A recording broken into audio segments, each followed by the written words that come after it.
irimo amafaranga hano harimo ubutunzi, harimo impapuro z'abantu amadeni. mwiza ugenda ukabika mu ikofi k'ikofi ijyamo amafaranga ijyamo impapuro. Meze ute se? Domeka wana.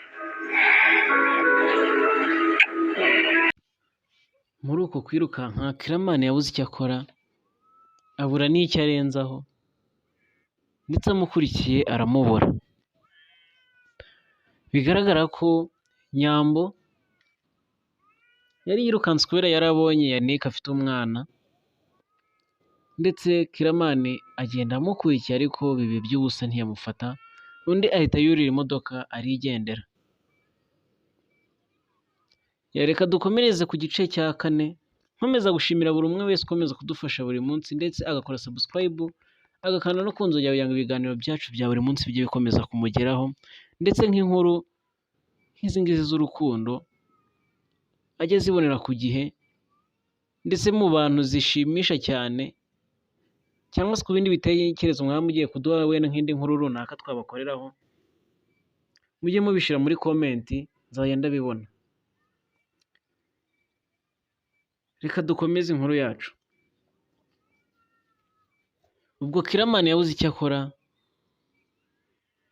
arangije agaruka mu rusengero, afata wa mwana barongera barataha. Gusa yatashye ababaye kubona Nyambo ari kumufata ukundi kuntu, ari kumufata uko atari, ndetse ari kumufata nk'aho ari umugabo ufite urugo kubera afite uwo mwana. Gusa Kiramani ntabwo yabitinzeho cyane, kuko yabonaga nakomeza kugenda kuri Nyambo, inshingano yihaye zo kurera uwo mwana akamukuza akaba ari nk'inyishyu y'ibyaha yari yarakoze cyangwa se ibyaha yakoraga, akabona atazabigeraho, afunga umutwe, ibya Nyambo arabyihorera. Ku rundi ruhande Nyambo nawe yari yabuze uko yabigenza, byamunaniye kubyakira, ndetse ubona ko ni ibintu bigoranye cyane. Nyambo yaragiye ajya kureba inshuti ye, inshuti bitaga Mwiza, arayibwira ati rwose hari akantu ashaka kugishamo inama. Amutekerereza uko byagenze, amubwira buri kimwe cyose, uko mu ishyamba ahura na Kiramani, amubwira ibyo yamubwiye byose ngo batahane, amubwira ibyo yamukoreye, bageze no mu rugo byose arayimubwira. Umukobwa aratungurwa, gusa yumva ni umuhungu ufite umutima ukomeye, ahubwo amugira inama yo kumubwira ngo uwo muhungu wamureka, kuko umuntu washatse kukugirira nabi ngo agufate ku ngufu nubwo atabikoze, atariyo papa se yari afite, uwo muntu ugomba kumureka nta keza kiwe. Gusa ibyo bintu kubibwira Nyambo yari yaranje no gukunda Yannick biragoye cyane, ntabwo yari gupfa kubyumva. Gusa nanone ku rundi ruhande akagaruka akibaza ngo umuntu wari ugiye kunkorera biriya bintu nakizezwa n'iki yuko atakongera agakora ibindi nkabyo, dore ko yari n'umugizi wa nabi kuva na mbere hose. Gusa nyine umutima w'urukundo ukamuganza, ugahora umuhatiriza kugira ngo asubire, cyangwa se kugira ngo amubabarire, ahubwo akaba yakira Kiramani akamwakirana n'umwana we, bagakundana kubera yaba amuzi neza.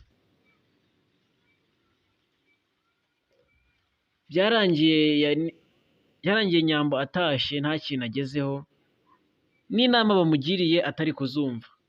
Gusa impamvu Mwiza yamugiraga iyo nama yo kureka Kiramani, ni uko yashakaga kugira ngo nawe amanze yamenye uwo muntu, kuko yumvaga ari mwiza cyane, yumva ari umusore mwiza. Arangije ahita asaba Nyambo nimero za Kiramani, ubwo ati mpa nimero ze, uwo muntu nzamwiyama mutuke, mubwire ngo uyu mukobwa ntago mugenewe, ndetse umuntu w'umugabo ntago agomba kujya gutesha umutwe abakobwa. Nyambo ntiyazuyaje, yagize ngo ubwo ni inshuti iri kubimusaba. Arangije amuhereza nimero, Mwiza arangije arataha na Nyambo arataha. gusa buri umwe ku giti cye yagiye yitekerezaho. Nyambo yagiye yibaza ukuntu arabigenza yabuze icyo yakora, ndetse na Mwiza ari kwibaza ukuntu agiye gutereta Kiramani bakikundanira. Ahubwo mu mutwe we nicyo gitekerezo yari afite, nta kindi kintu yari ari gutekereza. Akigera mu rugo yahise ahamagara Kiramani baraganira, amubwira ko yitwa Mwiza, n'undi amubwira ko ari Kiramani, amubwira ko yari amuzi. Bidatinze baje kumenyana, bapanga no guhura, ndetse baramenyana birambuye, ariko Nyambo atabizi. Nyambo akazajya ajya gutera akajisho kuri Kiramani, akazajya ahora ajya kuri rwa rusengero akamusangayo, Kiramani gusa we atabizi. Umunsi ukurikiye agasubirayo, n'umunsi ukurikiye agasubirayo, mbese ubona ko ntabwo ashaka kumujya kure kuko yari yaramukunze koko. Gusa Kiramani ibyo bintu ntabwo yabyiyumvagamo, ahubwo icyo yari ashaka ni ukugira ngo asoze umuhigo yahiguye, yashakaga guhigura, ndetse n'intego yihaye. Yarabigerageje. Rimwe ari gusohoka mu rusengero aza kubona Nyambo yari ahagaze mu muryango ari kubarunguruka. Kiramani aza kumenya ko buri munsi baba bamukurikiranye, baba bari gucunga ibyo arimo. Ntibyongeye kumugora kugira ngo yongere kwirirwa atekereza kuri Nyambo, kuko yabonaga ko ahantu Kiramani ari hose, yabonaga ko Nyambo amukurikirana, nawe akiraza i Nyanza akamwereka ko atanamubonye. Gusa ibyo Nyambo byaramubabazaga, kuko yabaga ashaka kumwereka ngo amwereke ko yamukurikiye cyangwa se yamubonye, ariko Kiramani we akamwereka ko atanamubonye. Ibyo bikamubabaza cyane. Ubwo Mwiza nawe yakomeje gutereta Kiramani, ndetse iminsi iri no kwicumacuma, haza gucaho nk'amezi nk'abiri, n'ubundi bikimeze gutyo.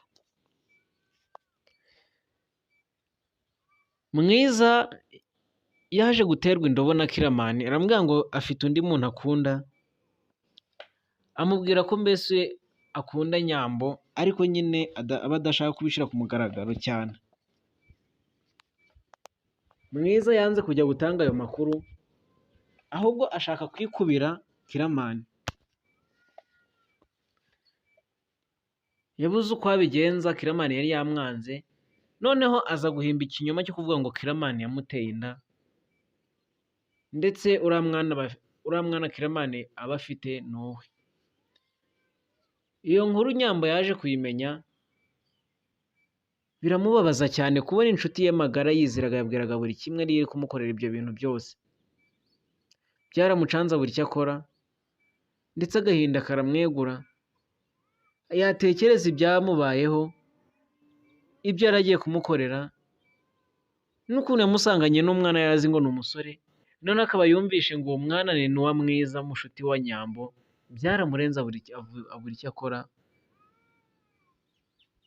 Kiramani nawe ku rundi ruhande abura nawe icyo akora, ahita afata wa mwana amusubiza aho yamwadobose, kugira ngo atazamuteza ibindi byago. Arangije yihakana Mwiza, aramubwira ngo ibyo bintu gukora ntabwo ari byo pe, uyu mwana aho namukuye ndahazi, kuri kuvuga ngo ni uwawe ntabwo byashoboka. Ubwo yamusubije kugira ngo agabanye amatiku yari ari hagati ye na Nyambo, ariko n'ubundi bibi by'ubusa, kuko Mwiza yakomeje guhimba indi mitwe. Icyo gihe yaje guhimba ko Kiramani arwaye sida kugira ngo Nyambo amwange, mbese yakoze ibishoboka byose kugira ngo amwumvishe neza ko Kiramani arwaye sida. Reka mbashimire mwe mwakomeje kubana nanjye muri iki